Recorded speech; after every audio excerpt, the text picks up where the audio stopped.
تو مسلمانوں نے کہا ٹھیک ہے، اس میں کون سی بڑی بات ہے؟ تو انہوں نے ہرمزان کو پکڑا اور اسے سیدھا مدینہ میں خلیفہ کی طرف روانہ کیا۔ ہرمزان پہلی بار مدینہ میں داخل ہوا اور اس کا خیال تھا کہ خلیفہ عمر کا ایک بہت بڑا محل ہوگا اور باقی بادشاہوں کی طرح ایک بہت بڑے دربار میں بیٹھے ہوں گے، لیکن وہ یہ دیکھ کر حیران رہ گیا کہ دنیا کا اتنا بڑا بادشاہ ایک سادہ سی بلڈنگ میں زمین پر آرام فرما رہے تھے۔ کہا جاتا ہے یہ دیکھ کر ہرمزان نے پوچھا بھی کہ خلیفہ کے گارڈز کدھر ہیں؟ تو اسے بتایا گیا کہ خلیفہ عمر کو ان چیزوں کی ضرورت نہیں ہوتی۔ لوگوں نے حضرت عمر رضی اللہ عنہ کو اٹھایا اور انہیں کہا کہ یہ پرشین امپائر کا بہت بڑا جنرل آپ سے ملنے آیا ہے، لیکن حضرت عمر نے کہا کہ میں تب تک اس سے بات نہیں کروں گا جب تک اس نے یہ بادشاہوں والے کپڑے پہنے۔ جاؤ اور اسے بدل کر آؤ۔ جب ہرمزان اپنے کپڑے بدل کر بالکل عام انسان کی طرح حضرت عمر کے سامنے پیش ہوا، تب حضرت عمر نے اسے اپنے پاس آنے کی اجازت دی، لیکن اس ہرمزان کی وجہ سے پہلے ہی اتنے مسلمان شہید ہو چکے تھے کہ حضرت عمر اسے سزائے موت دینے کا ارادہ کر چکے تھے۔ لیکن آتے ہی ہرمزان نے کہا کہ مجھے پانی پلایا جائے۔ جیسے ہی اسے پانی دیا گیا تو ہرمزان نے وہاں سب کے سامنے حضرت عمر سے کہا کہ مجھ سے وعدہ کریں جب تک میں اس پانی کو نہ پیوں تب تک مجھے کوئی قتل نہیں کرے گا۔ جیسے ہی حضرت عمر نے ہرمزان کی بات مان لی، ہرمزان نے وہ پانی زمین پر پھینک دیا اور کہا میں نے تو پانی پیا ہی نہیں، بلکہ یہ پانی تو اب میں کبھی پی ہی نہیں سکتا، اور اب آپ کے وعدے کے مطابق مجھے کوئی نہیں مار سکتا۔ جس کے بعد ہرمزان نے جلدی سے اسلام قبول کر لیا اور اس طرح مدینہ میں اپنی جان بچا لی۔ حضرت عمر نے بھی یہ دیکھ کر ہرمزان کو معاف کر دیا، لیکن انہیں پتا تھا کہ ہرمزان کوئی عام انسان نہیں ہے، بلکہ پوری پرشین امپائر کا آرمی چیف ہونے کی وجہ سے ہرمزان کو اس امپائر کے ایک ایک کونے کا پتا تھا۔ اسی لیے حضرت عمر نے ہرمزان کو مدینہ میں رہنے کی اجازت دی، بلکہ پرشین امپائر کے خلاف اسے اپنا ایڈوائزر بھی بنایا۔ لیکن حضرت عمر کو اس بات کا پتہ نہیں تھا کہ ایک دن یہی ہرمزان ان کی شہادت میں ایک بہت بڑا رول پلے کرے گا۔ آرمی چیف ہرمزان کی گرفتاری کا جب پرشین بادشاہ کو پتا چلا تو اسے بہت غصہ آیا، کیونکہ یہ پرشین امپائر کے لیے ایک بہت بڑی بے عزتی تھی۔ تو انہوں نے اور تیزی سے اپنی فوج کو جمع کرنا شروع کیا اور آخر پوری پرشین امپائر سے ایک بہت بڑی فوج جمع کر کے ایران کی سٹی نہاوند میں مسلمانوں سے آخری جنگ لڑنے کے لیے تیار ہو گئے۔ اب یہاں پہ تھوڑی کنفیوژن کہ پرشین فوج کے جمع ہونے کی خبر حضرت عمر تک کس نے پہنچائی؟ پرانے گورنر سعد بن ابی وقاص نے یا نئے گورنر عمار بن یاسر رضی اللہ عنہ نے، جو ایک بہت بڑے صحابی تھے اور ان کے ماں باپ نے سب سے پہلے اسلام کے لیے اپنی جان دی تھی۔ حضرت عمر کو جب اس کا پتا چلا تو انہوں نے اپنے سارے منسٹرز کی ایک میٹنگ بلائی اور ان سے پوچھا کہ ہمیں کیا کرنا چاہیے، جس پر حضرت عثمان نے انہیں مشورہ دیا کہ آپ کو خود ایک بہت بڑی فوج لے کر پرشین بادشاہ سے لڑنے کے لیے جانا چاہیے۔ لیکن حضرت علی نے کہا کہ نہیں، خلیفہ کو مدینہ میں رہ کر کسی اور کو بھیجنا چاہیے۔ تو حضرت عمر نے ایک بار پھر حضرت علی رضی اللہ عنہ کی رائے کو پسند کیا اور 30,000 کی بڑی فوج جمع کر کے اسے پرشین امپائر سے آخری جنگ کے لیے روانہ کیا، جس کے بعد نہاوند میں اسلام اور پرشینز کی آخری بہت بڑی جنگ اور آخر بہت مشکلوں سے مسلمان یہ جنگ جیت گئے۔ لیکن یہ جنگ اتنی خطرناک تھی کہ یرموک اور قادسیہ کے بعد سب سے زیادہ لوگ اس جنگ میں مارے گئے تھے، اور مسلمانوں کے جنرل نعمان بن مقرن بھی اسی جنگ میں شہید ہوئے تھے۔ مسلمان یہ جنگ جیت تو گئے، لیکن اس جنگ کے بعد مسلمانوں کی تاریخ ہمیشہ کے لیے بدل گئی، کیونکہ مسلمانوں نے اس جنگ میں ایک ایسا آدمی گرفتار کیا جس کا نام تھا فیروز، اور جس نے آگے جا کر جنگ کے بعد عربوں نے اس کا نام ابو لولوا رکھا اور یہ مغیرہ بن شعبہ کا غلام بنا۔ لیکن فیروز باقی سارے غلاموں سے بہت ہی ڈیفرنٹ تھا، کیونکہ یہ اس زمانے کا ایک قابل لوہار تھا، جسے دیکھ کر ابو لولوا کا ماسٹر مغیرہ بن شعبہ اسے مسلمانوں کی کیپٹل مدینہ لے کر آیا وہاں پر یہ اپنے ماسٹر کے لیے لوہے کا کام کرتا تھا اور وہ یہیں پر مدینہ میں رہنے لگا۔ وہاں پرشین ایمپائر میں اب مسلمانوں کے پاس فری ہینڈ تھا اور مسلمان آسانی سے ہر علاقے کو فتح کرنے لگے، یہاں تک کہ مسلمانوں کی ایک فوج اوپر آذربائیجان تک پہنچی اور مسلمانوں کی دوسری فوج تاریخ میں پہلی بار حضرت عمر کی خلافت میں انڈیا کے بارڈرز کو کراس کر کے اندر داخل ہوئی، جو آج پاکستان کا علاقہ بلوچستان ہے، اور اسی طرح یہ سارا علاقہ پوری پرشین ایمپائر ہمیشہ کے لیے ختم ہو گیا۔ آخر یہ دیکھ کر پرشین بادشاہ بھی مسلمانوں سے بھاگنے لگا، اور جب اسے پوری دنیا میں کوئی جگہ نہیں ملی تو مجبوراً اسے چائنا میں جا کر رہنا پڑا، اور چائنا کے بادشاہ نے اسے بہت اچھی طرح ویلکم کیا۔ یہ اسی پرشین بادشاہ کا پوتا تھا جسے اس سے بہت سال پہلے رسول اللہ صلی اللہ علیہ وسلم نے ایک لیٹر بھیج کر اسلام کی طرف آنے کی دعوت دی تھی، اور اس بادشاہ کے دادا نے رسول اللہ صلی اللہ علیہ وسلم کے لیٹر کو بہت ہی غرور سے پھاڑ دیا تھا۔ لیکن اب حضرت عمر کی فوج نے پوری پرشین ایمپائر کو ہمیشہ کے لیے فتح کر لیا تھا۔ مطلب مسلمانوں کی یہ خلافت جو ایک زمانے میں چھوٹی سی مدینہ کی ریاست تھی، اب انڈیا اور چائنا تک پھیل چکی تھی اور دنیا کی سب سے بڑی سپر پاور تھی۔ ایک جیسے ہی مسلمانوں کی فوج پاکستان کے بارڈر کے قریب پہنچی، یہ حضرت عمر کی خلافت کا آخری ٹائم تھا، کیونکہ اس کے کچھ ہی دنوں بعد حضرت عمر رضی اللہ تعالیٰ عنہ کو شہید کر دیا گیا۔ کیونکہ مسئلہ یہ تھا کہ اس سے کچھ ہی عرصہ پہلے جس غلام کو مسلمان پکڑ کر مدینہ لے کر آئے تھے، فیروز یا ابو لولوا، وہ مدینہ میں مسلمانوں کے ساتھ تو رہتا تھا، لیکن وہ یہاں کبھی بھی خوش نہیں تھا۔ کہا جاتا ہے کہ جب بھی وہ مدینہ میں اپنے علاقے کے بچوں کو دیکھتا تھا تو کہتا تھا کہ ان عربوں کی وجہ سے آج ہم تباہ ہو چکے ہیں۔ اس کے علاوہ وہ بار بار کہتا تھا کہ کاش ان عربوں کی غلامی دیکھنے سے پہلے میں نہاوند کی جنگ میں مر جاتا۔ مطلب فیروز کے دل میں مسلمانوں کی اتنی نفرت تھی، اور اسی نفرت کے ساتھ ایک دن فیروز خلیفہ عمر رضی اللہ تعالیٰ عنہ کے پاس گیا اور ان سے کہا کہ میرا ماسٹر مغیرہ مجھ پر بہت ظلم کرتا ہے، مطلب مجھے ہر دن اپنی کمائی سے اسے 2 درہم دینے پڑتے ہیں۔ 2 درہم۔ حضرت عمر کی خلافت اتنی تیزی سے بڑھی تھی کہ مسلمانوں کے پاس اب تک اپنی کوئی کرنسی بنانے کا ٹائم ہی نہیں تھا، تو ان کی خلافت میں مسلمان پرشین ایمپائر کی بنائی ہوئی درہمز، سلور کوئنز کو یوز کرتے تھے۔ تو ابو لولو کی 2 درہم کی پرائس کو اگر آج کے زمانے میں دیکھا جائے تو کچھ 1500-1600 روپے بنتے ہیں۔ تو جب اس پرائس کا اس نے حضرت عمر کو بتایا تو حضرت عمر نے اس سے پوچھا کہ تم کیا کرتے ہو؟ تو اس نے کہا میں لکڑی اور لوہے کا کام کرتا ہوں۔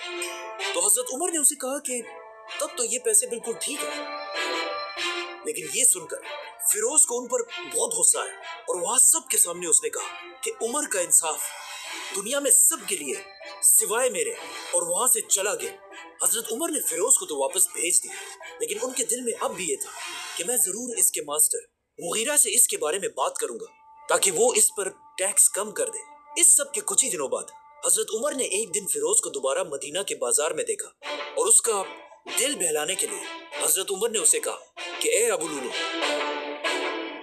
میں نے سنا تم بہت اچھی چکی بناتے ہو، تو کیا میرے لیے بھی ایک بناؤ گے؟ لیکن فیروز کے دل میں اب بھی حضرت عمر کے لیے وہی غصہ تھا، تو اس نے حضرت عمر سے کہا کہ کیوں نہیں، میں آپ کے لیے ایک ایسی چکی بناؤں گا جسے آج کے بعد پوری دنیا یاد رکھے گی۔ اب یہ بات اس نے ایسے انداز میں کہی تھی کہ اس سے حضرت عمر کو سمجھ آ گئی کہ فیروز اسے دھمکی دے رہا ہے، اور یہی بات انہوں نے باقی صحابہ کو بھی بتائی کہ اس آدمی نے مجھے دھمکی دی ہے۔ لیکن اسلام کا قانون یہ ہے کہ کوئی بھی کسی بھی دوسرے شخص کو صرف شک کی وجہ سے گرفتار نہیں کر سکتا، چاہے وہ کوئی بادشاہ ہی کیوں نہ ہو۔ اسی لیے اس دھمکی کے بعد بھی حضرت عمر نے فیروز کو جانے دیا۔ مطلب حضرت عمر پوری ایمپائر کا خلیفہ ہونے کے بعد بھی اپنے آپ کو قانون سے اوپر نہیں سمجھتے تھے۔ اس دھمکی کے بعد فیروز یہاں سے چلا تو گیا، لیکن اس نے اپنے دل میں یہ فیصلہ کر لیا تھا کہ اب وہ حضرت عمر کو زندہ نہیں چھوڑے گا۔ تو سب سے پہلے فیروز نے جا کر ایک بہت ہی خطرناک اور یونیک خنجر ڈیگر بنانا شروع کیا۔ یہ ایک ایسا ڈیگر تھا جسے سینٹر سے پکڑا جاتا تھا اور اس کی دونوں سائڈز پر بہت ہی شارپ بلیڈز تھی۔ اور صرف یہی نہیں بلکہ اس خنجر کے تیار ہوتے ہی فیروز نے ایک بہت ہی ڈیڈلی زہر بنانا شروع کی۔ اس زمانے کی پرشیا میں لوگ جس زہر کو یوز کیا کرتے تھے وہ زیادہ تر اس ہیملاک کے پودے سے بنایا جاتا تھا، جو دکھنے میں تو بہت خوبصورت ہے، لیکن اس کے چھوٹے سے ذرے سے بھی انسان اندر سے بالکل جل جاتا ہے۔ اسی لیے یہ پودا اس زمانے کے اسیسنز کا فیوریٹ پوائزن تھا، اور کہا جاتا ہے کہ اس سے بہت سال پہلے ایک گریٹ فلسفر سقراط کو بھی اسی زہر سے مارا گیا تھا۔ فیروز نے اپنے اس یونیک خنجر کو ساری رات اس زہر کے اندر رکھا، اور پھر اگلے ہی دن فجر کی نماز سے پہلے جا کر مسجد نبوی کے ایک کونے میں چھپ گیا اور خلیفہ عمر رضی اللہ عنہ کا انتظار کرنے لگا۔ تو اب جیسے ہی حضرت عمر نے اگلے دن فجر کی اذان سنی تو وہ اٹھے اور مسجد میں اپنی آخری نماز پڑھنے کے لیے روانہ ہوئے۔ حضرت عمر کے پہنچنے سے پہلے مسلمان مسجد میں نماز کے لیے صفوں میں کھڑے ہو چکے تھے، لیکن پھر بھی حضرت عمر ایک ایک صف کو کراس کرتے ہوئے انہیں حکم دے رہے تھے، مسلمانوں اپنی صفوں کو سیدھا کرو۔ اس وقت اپنی شہادت سے کچھ ہی دیر پہلے حضرت عمر کی خلافت ویسٹ میں الجیریا سے لے کر ایسٹ میں انڈیا تک پھیلی ہوئی تھی۔ مطلب اگر آج کی دنیا کے 25 یا 30 کنٹریز کو ملا لیا جائے تب جا کر وہ اکیلے حضرت عمر کی خلافت بنتی ہے۔ لیکن یہاں پہ یہ سمجھنا لازمی ہے کہ اس سب کے بارے میں آپ صلی اللہ علیہ وسلم پہلے ہی بتا چکے تھے۔ حضرت عمر کی شہادت سے صرف 25 سال پہلے جب مکہ میں آپ صلی اللہ علیہ وسلم کے تھوڑے ہی فالوورز تھے اور لوگ ان پر بہت ظلم کیا کرتے تھے، تو ان سخت حالات میں بھی آپ صلی اللہ علیہ وسلم سب سے کہتے رہتے تھے کہ ایک دن یہی مسلمان دنیا کی دونوں سپر پاورز رومن اور پرشین امپائر کو فتح کریں گے۔ اور یہ سن کر مکہ کے لوگ ہمیشہ ان کا بہت مذاق اڑایا کرتے تھے اور کہتے تھے کہ مسلمان ہم سے اپنے آپ کو نہیں بچا سکتے، تو یہ لوگ سپر پاور سے کیا لڑیں گے۔ لیکن آج صرف کچھ ہی سال بعد حضرت عمر نے اپنی خلافت میں رسول اللہ صلی اللہ علیہ وسلم کی ان باتوں کو پورا کر دیا تھا، کیونکہ آج مسلمان دنیا کے سب سے بڑے سپر پاور تھے اور حضرت عمر دنیا کے سب سے طاقتور بادشاہ۔ آخر حضرت عمر مسلمانوں کے سامنے امام کی جگہ پر کھڑے ہوئے اور نماز شروع کی۔ اللہ اکبر۔ کہا جاتا ہے کہ حضرت عمر ہر فجر کی نماز میں قرآن کی سورہ یوسف کی تلاوت کرتے تھے، جس میں یوسف علیہ السلام ایک غلام سے پورے ایجپٹ کے لیڈر بنتے ہیں۔ لیکن آج وہی ایجپٹ حضرت عمر کی خلافت کا ایک چھوٹا سا صوبہ تھا، لیکن اب اپنی زندگی کی آخری نماز میں حضرت عمر نے جیسے ہی نماز شروع کی، پیچھے سے ابو لولو فل سپیڈ بھاگتے ہوئے آیا اور اپنے زہریلے خنجر سے زور سے حضرت عمر کو مارا اور پھر دوبارہ مارا اور دوبارہ مارا۔ اسی طرح ابو لولو نے بہت تیزی سے حضرت عمر پر 6 وار کیے اور حضرت عمر زمین پر گر گئے۔ یہ دیکھ کر پیچھے کھڑے مسلمانوں نے ابو لولو کو پکڑنے کی کوشش کی، لیکن فیروز نے وہاں سے بھاگنے کے لیے اپنے اسی خنجر سے وہاں 9 اور لوگوں کو بھی شہید کر دیا۔ لیکن آخر جب مسلمانوں نے اسے پکڑ لی تو فیروز نے اسی خنجر سے اپنا ہی گلا کاٹ کر خودکشی کر لی۔ اب پیچھے کھڑے مسلمانوں کو اس بات کا پتہ نہیں تھا کہ حضرت عمر پر حملہ کیا گیا ہے، اسی لیے وہ سب کنفیوز تھے کہ حضرت عمر نے اچانک نماز کیوں روک دی۔ یہ دیکھ کر عبد الرحمن بن عوف آگے بڑھے اور حضرت عمر کی باقی نماز کو پورا کیا۔ اس کے کچھ ہی دیر بعد حضرت عمر نے ہوش میں آ کر پوچھا، کہ ابن عباس مجھے مارنے والا کون تھا، تو انہیں بتایا گیا کہ مغیرہ بن شعبہ کا وہی غلام فیروز۔ یہ سن کر حضرت عمر نے کہا کہ اللہ کا شکر ہے کہ مجھے کسی کلمہ پڑھنے والے مسلمان نے نہیں مارا۔ مطلب فیروز نے صرف 2 درہموں کی وجہ سے دنیا کے سب سے طاقتور بادشاہ خلیفہ عمر رضی اللہ تعالیٰ عنہ پر حملہ کیا تھا۔ لیکن یہاں پر کہانی کا ایک دوسرا اینگل بھی ہے۔ جب سے فیروز مدینہ آیا تھا وہ یہاں بالکل بھی خوش نہیں تھا اور مسلمانوں سے بہت سخت نفرت کرتا تھا، اور مدینہ کے باقی لوگوں سے دور رہ کر صرف ایک شخص کے ساتھ پھرتا تھا، وہی ہرمزان۔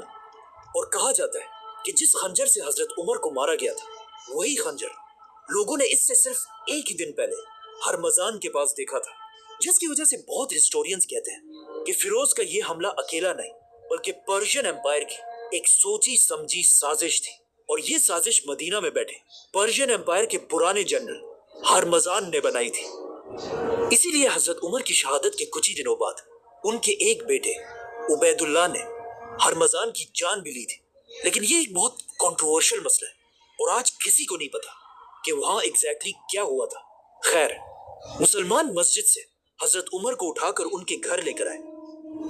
عمر رضی اللہ عنہ کے جسم پر لگے زخم اتنے گہرے تھے کہ انہیں گھر لانے کے بعد جب انہیں کھجور کا پانی اور دودھ پلایا گیا تو وہ ان کے معدے میں جانے کے بجائے ان کے زخموں سے باہر نکلنے لگا۔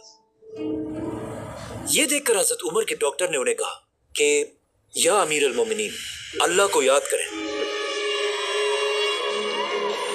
مطلب اب آپ کے پاس تھوڑا ہی ٹائم بچا ہے۔ یہ سن کر حضرت عمر کے پاس بیٹھے کچھ لوگ رونے لگے تو حضرت عمر نے انہیں ڈانٹا اور کہا جس نے رونا ہے وہ یہاں سے باہر نکل جائے۔ نارملی جو مر رہا ہوتا ہے لوگ اسے تسلی دیتے ہیں، لیکن حضرت عمر کی پرسنالٹی ایسے تھی کہ اپنی موت کی خبر سننے کے بعد بھی انہیں کوئی فرق نہیں پڑا۔ اپنی موت کی خبر سن کر حضرت عمر نے سب سے پہلے حکم دیا کہ مجھ پر جتنا بھی قرضہ ہے اس کا حساب لگایا جائے۔ تو پتہ چلا کہ حضرت عمر پر 86,000 درہمز کا قرضہ تھا۔ تو حضرت عمر نے اپنے بیٹے اور خاندان کو حکم دیا کہ میرے بعد اس قرضے کو ادا کیا جائے۔ ساتھ بیٹھے لوگوں نے کہا کہ ایسا کرنے کی کیا ضرورت ہے، یہ سارا تو وہ پیسہ ہے جو آپ نے اپنی طرف سے غریبوں اور یتیموں کو دیا ہے۔ لیکن حضرت عمر نے ایسا کرنے سے انکار کر دیا اور ان کی شہادت کے بعد جس گھر میں وہ شہید ہوئے تھے اسے بیچ کر حضرت عمر کے قرضے کو ادا کیا گیا۔ اور اس گھر کو خریدا کس نے؟ ایک بہت ہی رچ صحابی اور فیوچر خلیفہ حضرت معاویہ بن ابی سفیان۔ جب پورے مدینہ میں یہ بات پھیل گئی کہ اب ان کے بیلوڈ خلیفہ عمر رضی اللہ عنہ اس دنیا میں نہیں رہ پائیں گے تو ہر گھر سے رونے کی آوازیں آنے لگی، یہاں تک کہ ایک صحابی نے کہا کہ حضرت عمر کی شہادت کے دن مدینہ کے لوگ ایسے رو رہے تھے جیسے ہر گھر میں ان کا اکلوتا بیٹا مرا ہو، کیونکہ حضرت عمر نے اپنی حکومت ایک بادشاہ کی طرح نہیں بلکہ ایک باپ کی طرح کی تھی۔ اب جب حضرت عمر اپنے بستر پر اپنی زندگی کی آخری سانسیں لے رہے تھے تو انہوں نے اپنے بیٹے عبداللہ بن عمر کو بلایا اور اسے اپنی زندگی کی آخری خواہش بتائی کہ جا کر رسول اللہ صلی اللہ علیہ وسلم کی بیوی حضرت عائشہ رضی اللہ عنہا سے پوچھو کہ عمر اپنے 2 ساتھیوں کے ساتھ دفن ہونا چاہتا ہے، لیکن یاد رکھنا کہ عمر ہی کہنا، امیر المومنین مت کہنا۔ عمر رضی اللہ عنہ نے یہ اس لیے کیا کہ کہیں حضرت عائشہ اسے خلیفہ کا ایک آرڈر سمجھ کر مجبوراً مان نہ لے۔ یہ سن کر حضرت عائشہ نے کہا کہ یہ جگہ میں ہمیشہ اپنے لیے رکھنا چاہتی تھی، کیونکہ یہاں انہی کے کمرے میں ایک طرف ان کے شوہر آپ صلی اللہ علیہ وسلم اور دوسری طرف ان کے والد ابو بکر رضی اللہ عنہ تھے۔ لیکن حضرت عائشہ نے کہا کہ آج کے دن میں اپنے آپ سے بھی زیادہ آج عمر کو اس جگہ کا حقدار سمجھتی ہوں۔ حضرت عمر کو جب اس بات کا پتہ چلا تو وہ بہت خوش ہوئے اور کہا یہی میری آخری خواہش تھی، اور ساتھ ہی حکم دیا کہ میرے مرنے کے بعد ایک بار دوبارہ حضرت عائشہ سے ضرور پوچھ لے۔ اب عرب میں ایک رواج تھا کہ جب بھی کوئی بہت بڑا آدمی مرتا تھا اس کے لیے ایک بہت ہی مہنگا کفن بنایا جاتا تھا اور اس کفن پر ہر طرح کے پرفیومز لگائے جاتے تھے۔ لیکن حضرت عمر نے اپنے بیٹے کو سختی سے کہا کہ میرے مرنے کے بعد میرے لیے صرف ایک عام سا کفن لینا، اور اس پر کسی قسم کا پرفیوم نہیں لگانا۔ اور پھر اپنے آخری ٹائم پر حضرت عمر نے اپنے بیٹے سے کہا کہ میرا سر اب تکیے سے ہٹا کر زمین پر رکھ دو، ہو سکتا ہے اللہ کو مجھ پر رحم آ جائے۔ اور اس طرح 10 سال اور 6 مہینے تک مسلمانوں کے خلیفہ رہنے کے بعد حضرت عمر اس دنیا سے چلے گئے، اور اس طرح اسلام کے دوسرے خلیفہ کو رسول اللہ صلی اللہ علیہ وسلم اور ابو بکر رضی اللہ تعالیٰ عنہ کے پاس مدینہ میں دفنا دیا گیا۔ لیکن اپنی وفات سے پہلے حضرت عمر نے نیکسٹ خلیفہ کے لیے 6 لوگوں کو نامینیٹ کیا تھا اور حکم دیا تھا کہ میرے مرتے ان 6 لوگوں کو ایک گھر میں بند کر دیا جائے اور صرف 3 دنوں کے اندر اسلام کے نیکسٹ خلیفہ کا اعلان کریں۔ سبسکرائب